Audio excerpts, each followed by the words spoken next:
भगवान सुखदेव कहते हैं, राजन, परमात्मा दीन बंधु है, अनाथों के नाथ हैं, गरीबों के मसीहा हैं। अपने कानों की तृप्ति के लिए उनकी कथा लोग सुनते रहें। उस ईश्वर की सा भाग्य तस्य गुणान गृहीतो करो च तत्कर्म करो मनुष्य स्मृत संतम सृजंग में सुनोते तत्पुण्य कथा सकर्ण।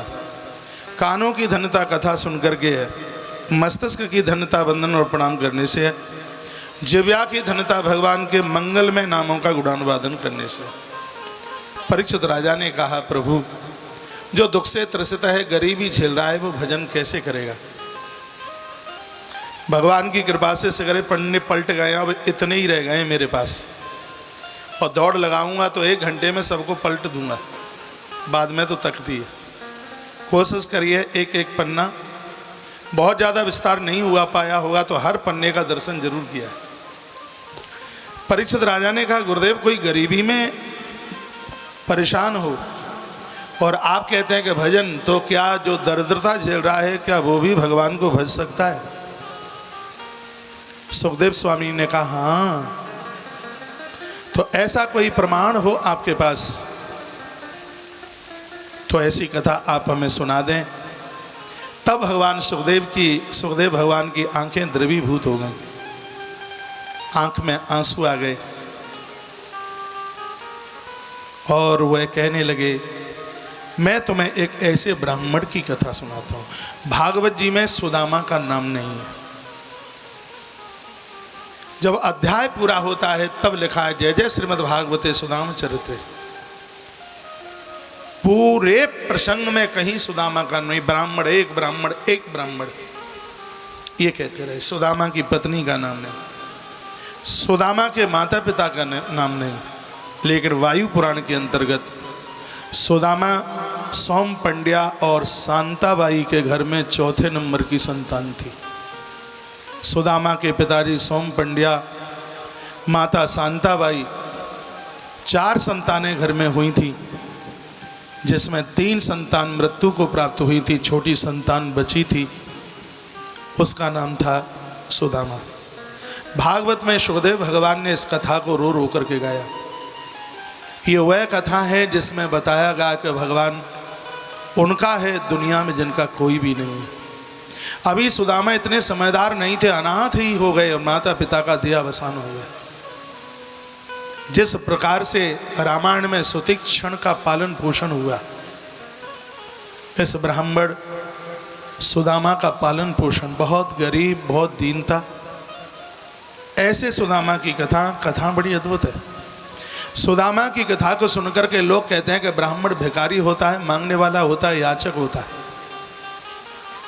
लेकिन मैं इस पवित्र व्यासपीठ से निवेदन करूंगा, संतोष शब्द को हाथ पांव मुंह और नाक दे दिया जावे तो उसका नाम ब्राह्मण होगा। ऐसा ब्राह्मण है जो 2 रुपए की पूड़ी खा करके लाखों रुपए का आशीर्वाद हाल ही देता है।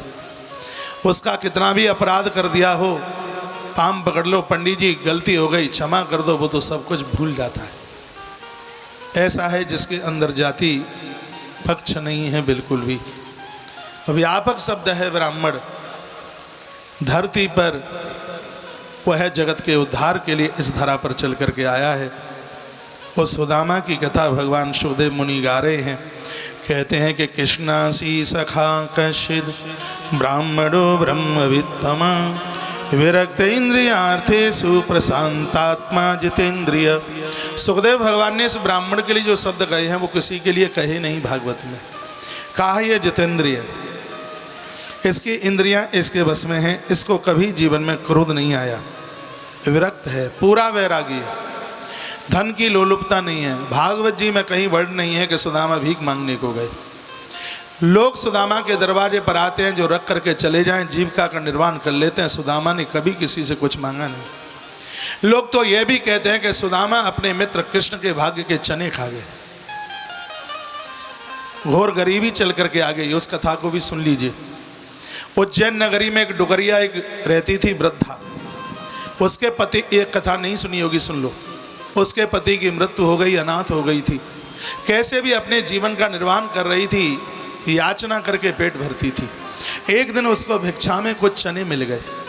संध्या को देर से लौटी, सोच रही है कि सुबह खा लूँगी, कल मैं मांगने को जा पाई कि नहीं जा पाई। तो उसने एक पोटली में वो चने अपने घर के कोने में बांध करके रख दिया, अकेली ही थी। रात्रि को चोरों की फेरी लग गई और बुढ़िया के चने उनके हाथ में कुछ पैसा समझ करके हाथ में लग गए। चोर उन चने की पोटली को लेकर के, कुछ टूटे फाटे बर्तन उसको लेकर के वो चले। राजा के सिपाहियों को पता चल गया कि इधर से चोर निकले। सिपाहियों ने पीछा किया और चोर के तो पांव ही कितने होते हैं। रास्ते में एक महात्मा का आश्रम था, दीवाल के अंदर वह उस पोटली को भाग करके डाल करके और वो भाग गए, चोर भागे। सुबह सांदीपन गुरुजी की गृहिणी वो जगी, झाड़ू लगा रही थी, तो झाड़ू लगाते हुए उसे वही चने की पोटली मिल गई। भगवान श्री कृष्ण लकड़ी लेने को गए थे, इधर बुढ़िया झाड़ू लगाने को तैयार हुई। झाड़ू लगा करके निवृत्त हुई, कहा चने कुछ खा लूं पानी से, तो देखा तो पोटली थी नहीं। इतनी वो बुढ़िया रोई, ब्राह्मणी तो थे ही, उसने अपने पेट पर हाथ घुमाया और कहा कि मुझ गरीबा के चनों को कोई ले गया और इन चनों को जो खाएगा उसको घोर गरीबी देखनी पड़ेगी, ये मैं श्राप देती हूँ। उसने श्राप दे दिया। इधर उस गुरुमाता ने सुदामा को कहा कि कृष्ण सुबह 4 बजे का लकड़ी काटने को गया है, भूखा होगा, मेरे पास में कुछ चने हैं, सुदामा तुम इनको लेते जाओ। सुदामा ने चने ले लिए, लेकिन सुदामा ने जैसे ही चने लिए तो सुदामा को कुछ बेचैनी हो रही थी। कभी भी आप विचार कर लेना, 2 नंबर का पैसा, 2 नंबर की खुराक परेशान करती है। चना उन्होंने लिए जरूर, सुदामा तो तीनों कालों में संध्या करने वाला महात्मा था। सुदामा ने विचार किया कि कारण क्या है, सो देखा ओ हो बुढ़िया के चोरी के ये, और बुढ़िया ने इसको श्राप दे रखा है। लेकिन गुरुमाता ने इसको दिया, ये प्रसाद बन चुका है, इसको मैं फेंक नहीं सकता। लेकिन ब्राह्मणी ने श्राप दे दिया कि इसको खाने वाला घोर गरीबी जिएगा। कृष्ण मेरा मित्र है, कृष्ण ने यदि इन चनों को खाया द्वारका अनाथ हो जाएगी।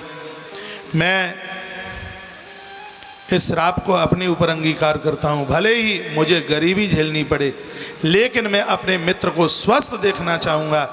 ये प्रसाद है, इसको फेंकूंगा नहीं, और मित्र की गरीबी की चद्दर मैं खुद ओढ़ता हूँ।